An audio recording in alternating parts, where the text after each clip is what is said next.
right, so here we go, man. DJ Mike Tech, glad to have you back on the platform. Man, I'm glad to be back. Thank you for thinking about me, man. Absolutely, man. So for those that don't know who you are, different viewers, you coming back to the platform, go ahead and introduce yourself again. Who am I? Mike Tech. Mike Tech was the radio personality. I did radio from what was that, 98 to 2016 in Fayetteville. Grew up with a lot of these guys that's in the industry out here, a lot of the local street legends. You would only know them if you was really from Fayetteville, with the exception of a few.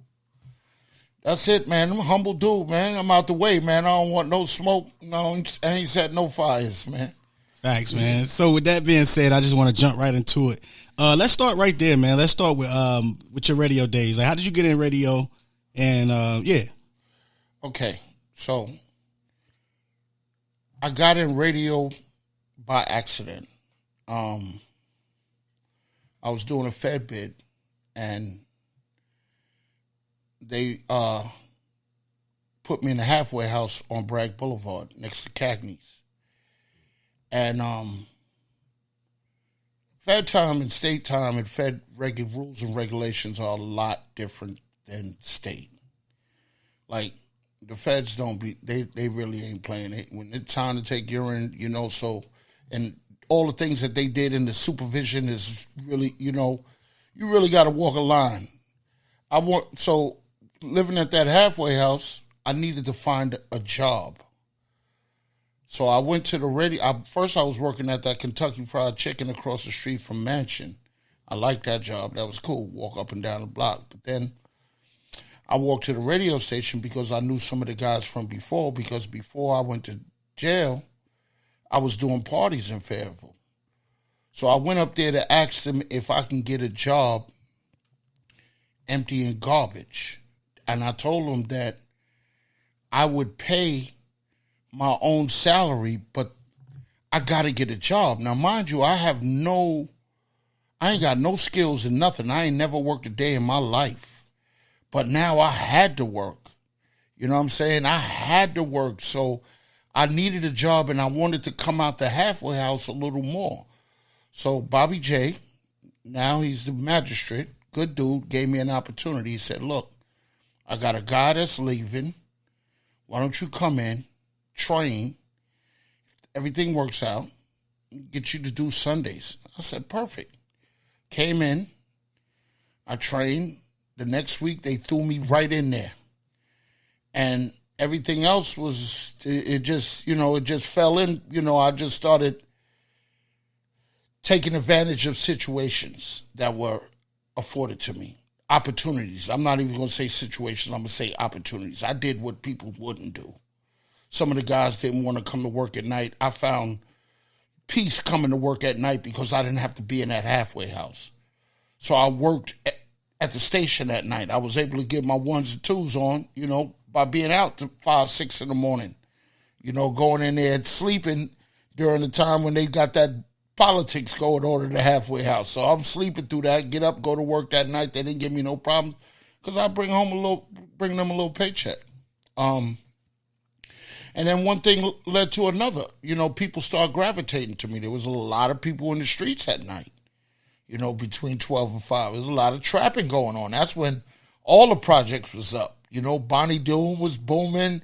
You had Campbell Terrace, Groveview Terrace, the other one, all the little spots that ain't there no more. Every spot, Fayetteville was booming in the street at night. Just put it like that. The activity was popping. So a lot of people was listening to radio because you got to remember this is back during the early CD era. So not everybody had CD players. They had cassettes, but they only had, a couple, but more than if you could turn on the radio and there was something on there, or, and it became interesting. So that's how it started for me. And then, like I said, opportunities came up. I started doing things that people wouldn't, and it just worked out for me. And after a while, corporate gave me a shot to take the reins and be the program director. And I guess that's the best way I can explain that.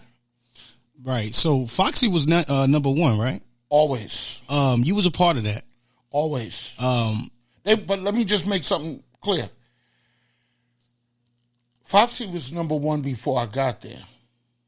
They were because 107.7 Flavor was there before I got there, but by the time I got there, Foxy had bought that station out. That was the station that was giving Foxy a problem, was 107.7. But I can only remember one time when Foxy dipped in the ratings, and that was when 104.5 came on the air. That was the only time I could, and they only dipped for one book, and then they was back on top. But Foxy's always been number one urban station because it's always been the only urban station. So, you win by default when you're the only one in that category. Facts. So walk me through 104.5. What was Foxy? If Foxy was number one and you had 104 over here, that was, in some of my interviews, some of the guys were saying it was 104 was more for the streets than Foxy. Walk me through that. Well, 104.5 was their frequency reach was just Fayetteville. They didn't go, like, if you went beyond Fayetteville, you wouldn't know about 104.5 because their frequency didn't reach out there. They didn't have a strong frequency. But they were really strong in Fayetteville because in the beginning, they weren't getting the support from record companies as Foxy was. 104 they used to run the Duke basketball game like they were all over the place. They had different things. It was when Vic came in and they started moving nights to be more street orientated, hip hop orientated. That's when, and they were playing songs that we weren't playing, which made it, because, when you're working for a corporate station, they had consultants that told them this is the music you need to play and this is how many times you need to play it. They did the analytics on how much people listen to radio, and then, and I learned that they came up with that when people get in their car, they like to hear what they know. People like what they know more than they know what they like. So and that was part of the branding of that the record companies had over radio.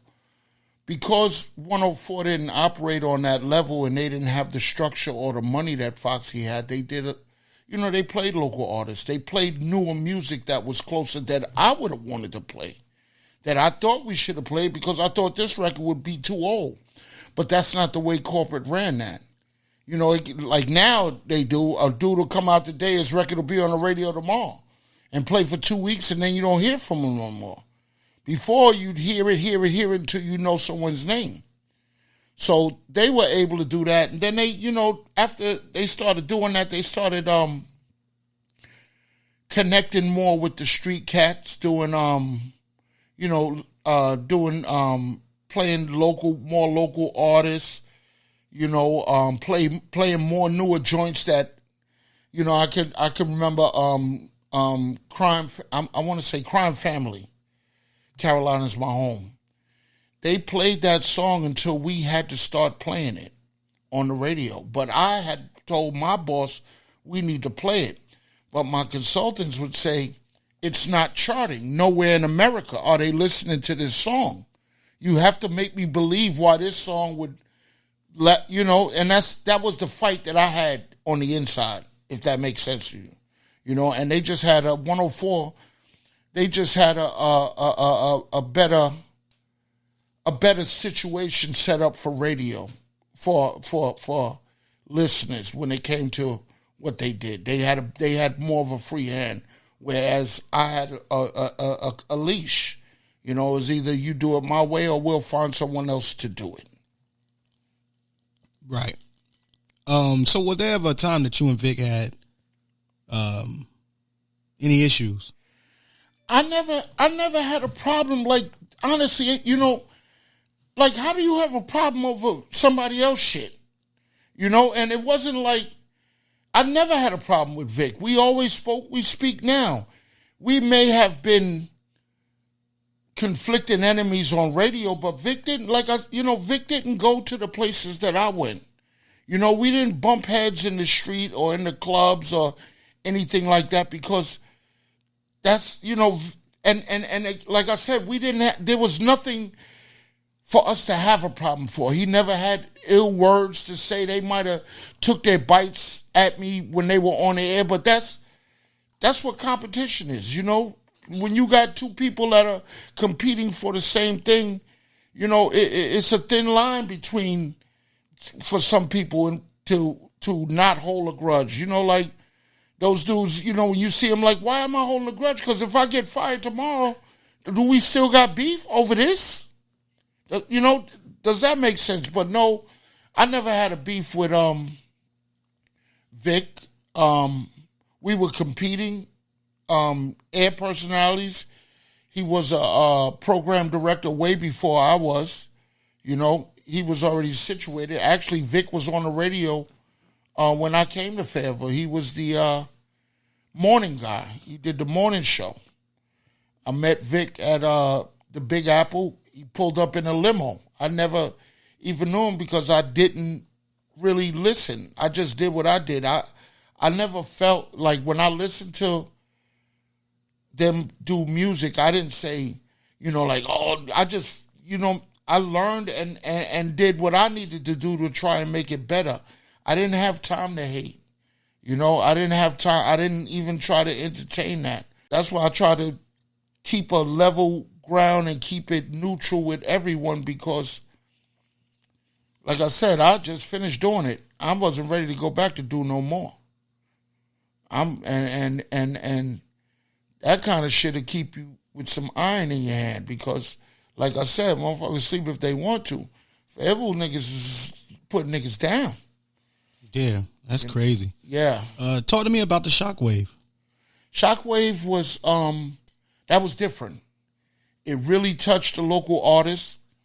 It took me years to get Foxy to try and even do anything like that because I told him that was the way to get, you know, more local love. But because they were so big, they didn't get the money that 104 got because the frequency wasn't as local at Foxy as it was. 104 they were strong. But anyway, they did, the Shockwave was when they started letting artists come in the station and shit like that.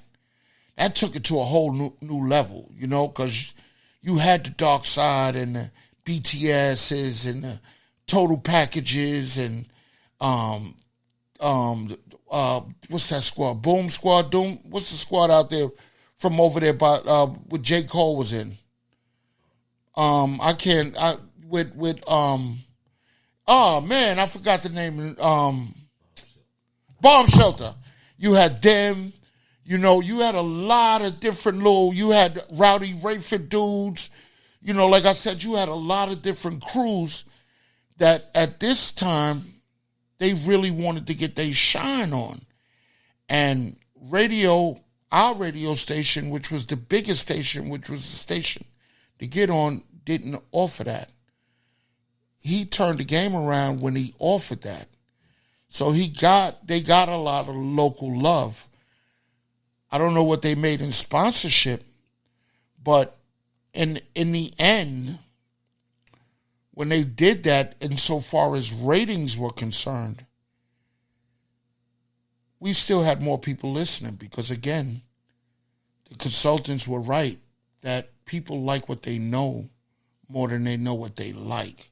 So when you get in your car and you turn your car on and you hear something that you ain't never heard of, chances are you're going to try and find something and then when you hear something that you like, you're going to pop to that. And if I get you, I got you. Because chances are you flipping back and forth knowing what you just came from, you're not going to do that.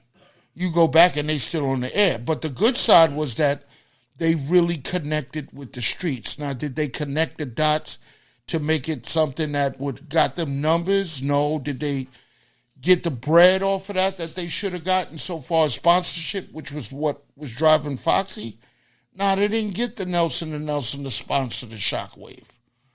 But we were able to get people at the end when I was able to show them how to get money off of it, then we were able to sell those as sponsorships, like the Battle of the Beats, the independent Battle of the Beats. It took me a minute because you got to remember, every minute on radio at that time could have been worth $230-something per minute. That's how much advertising was going for. It was expensive. So they're not going to allow you to eat that time up where nobody don't want to buy those time slots, because the politics is play enough music, put an energetic jock in there, get them interested to listen to see what's going to happen at the end of these commercials. They don't care about the music. They want to make sure that you hear that 8-9 minutes of commercials, because the people that are pushing those commercials are dependent on those listeners to buy that product. Okay?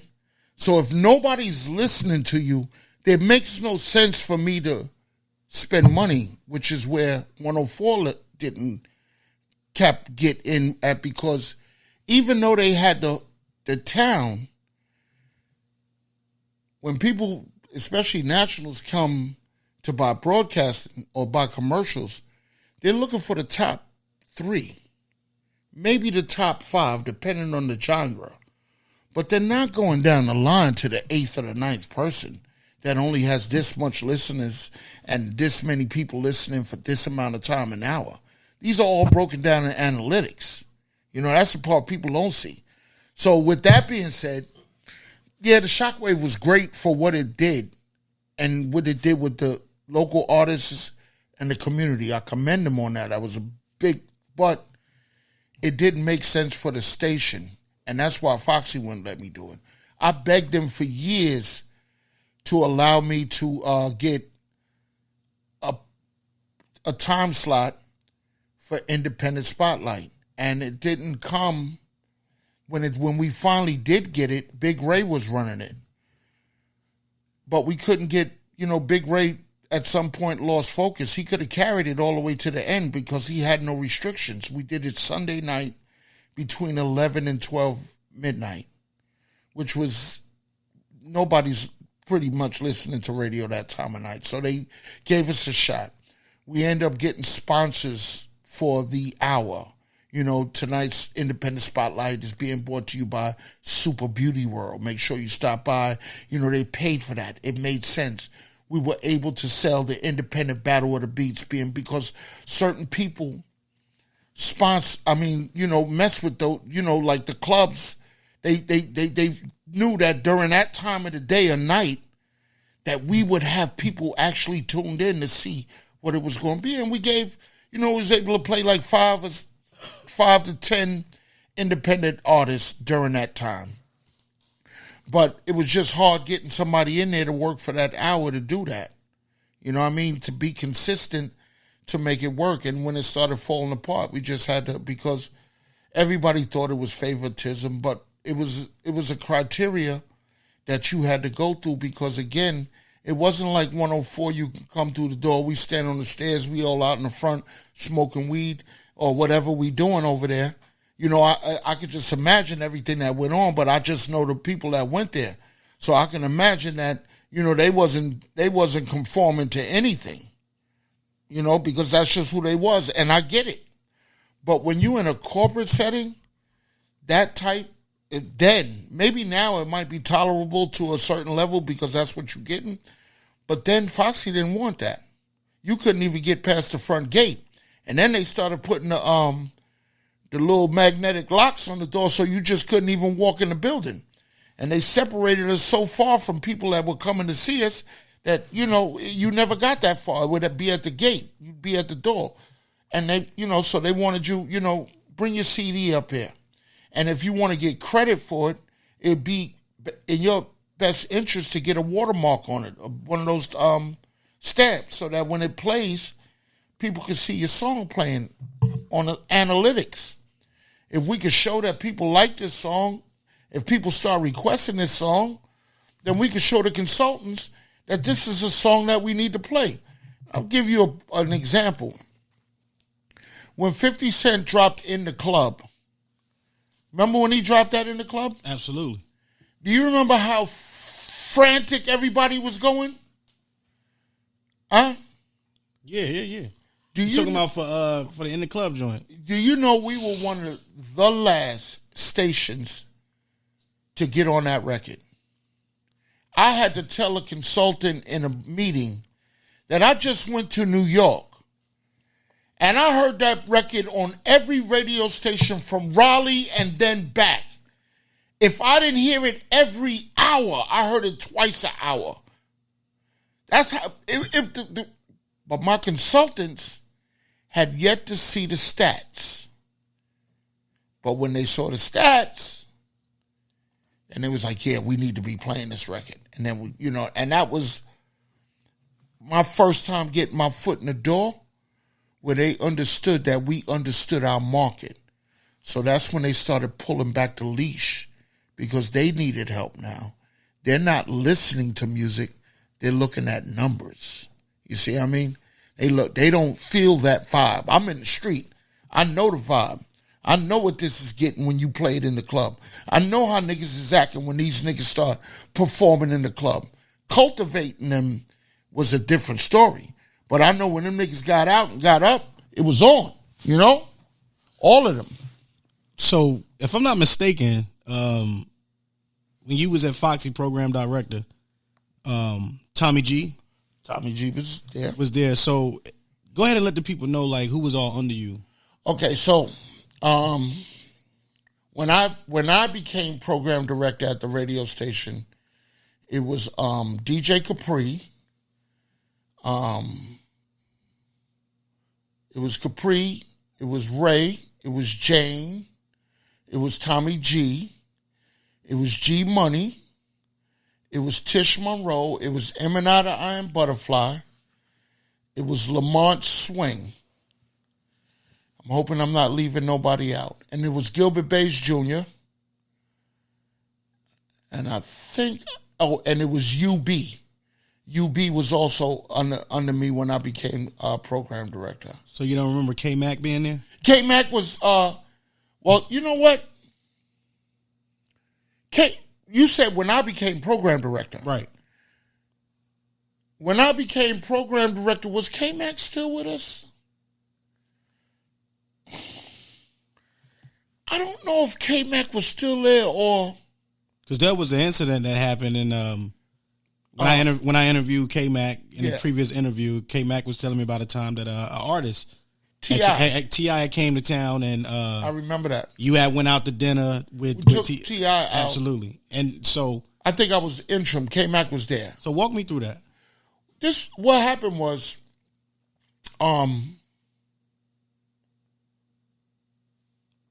we went out, brought T.I. back. K-Mac was still on the air. My air shift started at 3. So even though he started to interview him, it was still my air shift. So I had to go on at my air shift. Like, because I was the program director, T.I. was that big of an artist, supposed to be the quote-unquote God. They wanted to... It was... I needed to interview him at 3 or get him in on that break before he left because he was already doing the interview and I wanted to interview him.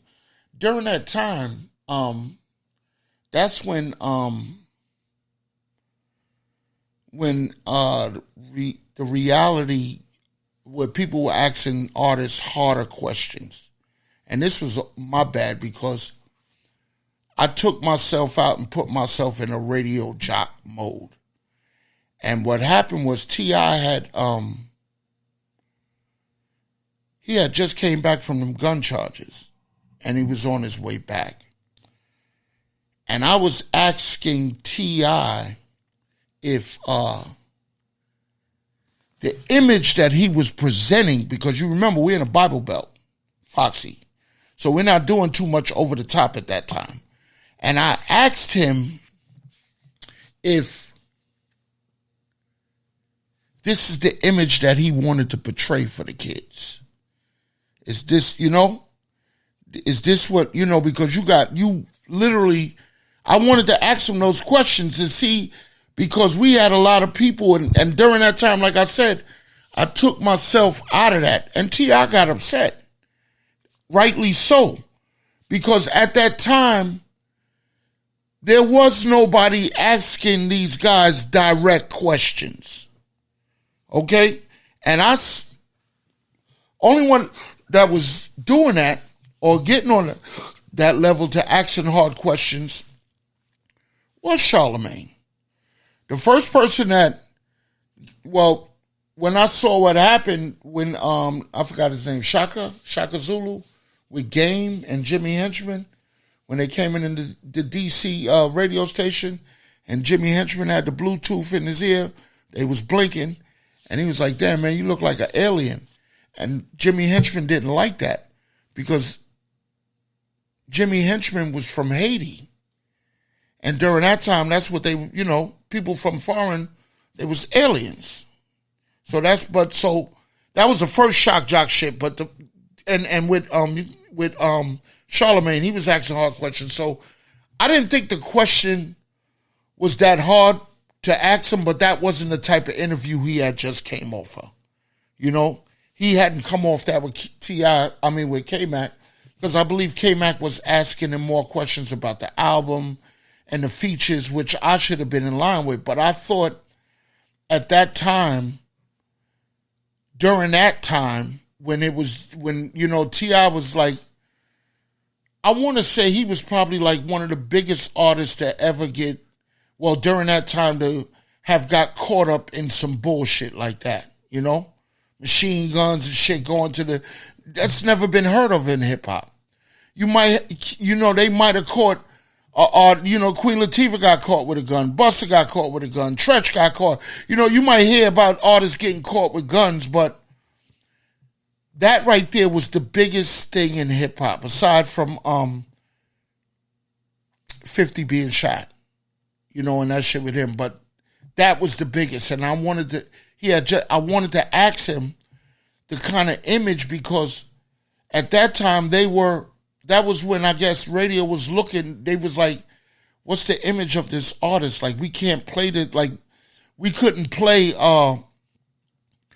My Neck and My Back until it really, really got stupid hot, and we had to play it.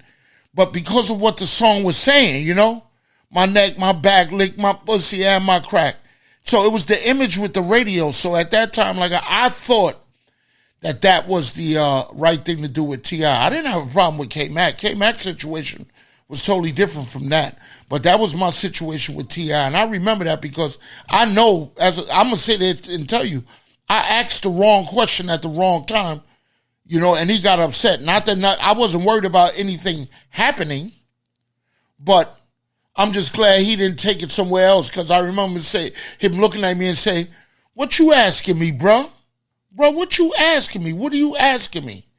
And that was the first time that I had ever been confronted with an artist in that tone as well. So I'm like, okay, either way, I can't do nothing. Let me back this up and let him get out of here, because it's bigger than T.I. now. It's the label, it's the station, and it's the politics and the bureaucracy on that. So yeah, that was me asking the wrong question. That was me. Why? What were you getting at? Right. So basically, in the previous interview with K-Mac, he felt like that you didn't want him to finish the interview.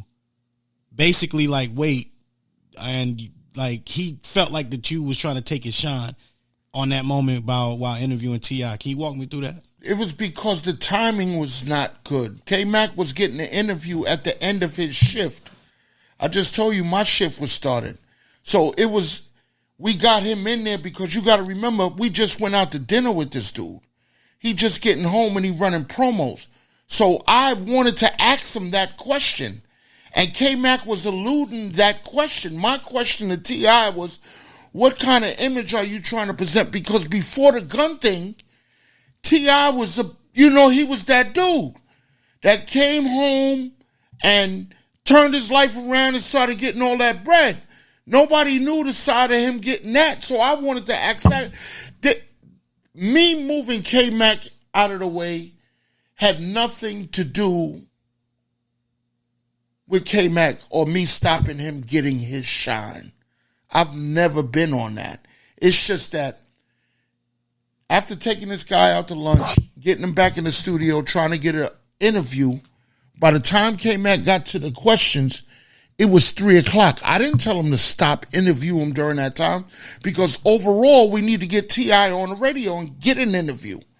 But I wanted to be able to get questions in myself, and that had to happen after 3 o'clock. I couldn't go in there at 2 o'clock and start interviewing a nigga because that was K-Mac time. You feel what I'm saying? Yeah. I couldn't do that. But I do know that he was in town since 11 o'clock. We just went out to Ruby Tuesday with like 13 people he don't know. You know, we back at the stadium radio station. He interviewing with K-Mac because we get him on the air right away because he want to do it. Then I speak to the rep and say, listen, I know he ready to leave, but I'm going on the air at 3. Let me get that, let me get in there. And I asked him the wrong question. So, again, T.I. was just one of many artists that were at the building, maybe the biggest at that particular time, but never did I try and stop anyone's shine. At that point, I didn't need to stop someone's shine because I had my own. And it wasn't from stepping on anybody. It was just surpassing motherfuckers.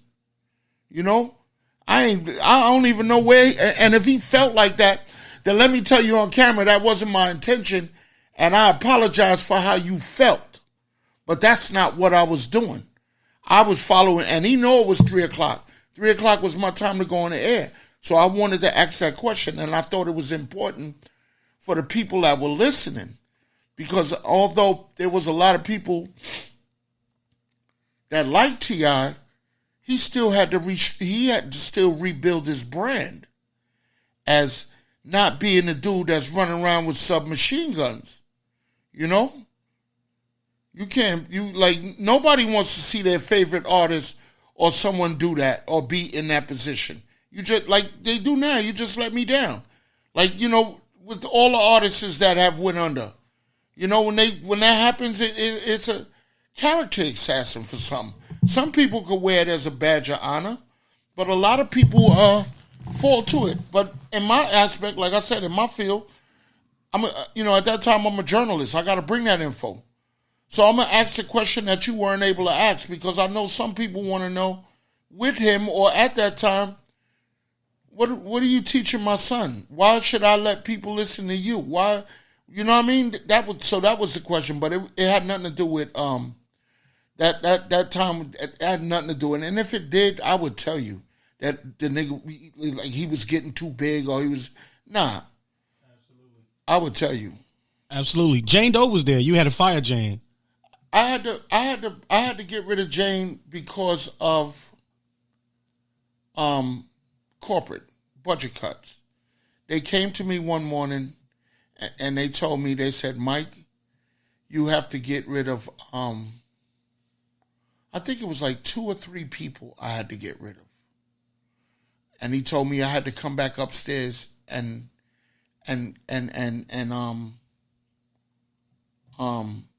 pick the people. And so the people I came back with was some of the part-timers. And he told me, nah, that ain't going to do it. I think Jane may have been under contract, and I think Capri something was going on, but they made me get rid of the morning guy, and they made me pull Jane Doe off. And actually, he made me go upstairs and tell her to come downstairs while she was on the air. I think it was because she was on salary, and that was during they had budget crunches. So that it wasn't that I fired Jane Doe because I wanted to.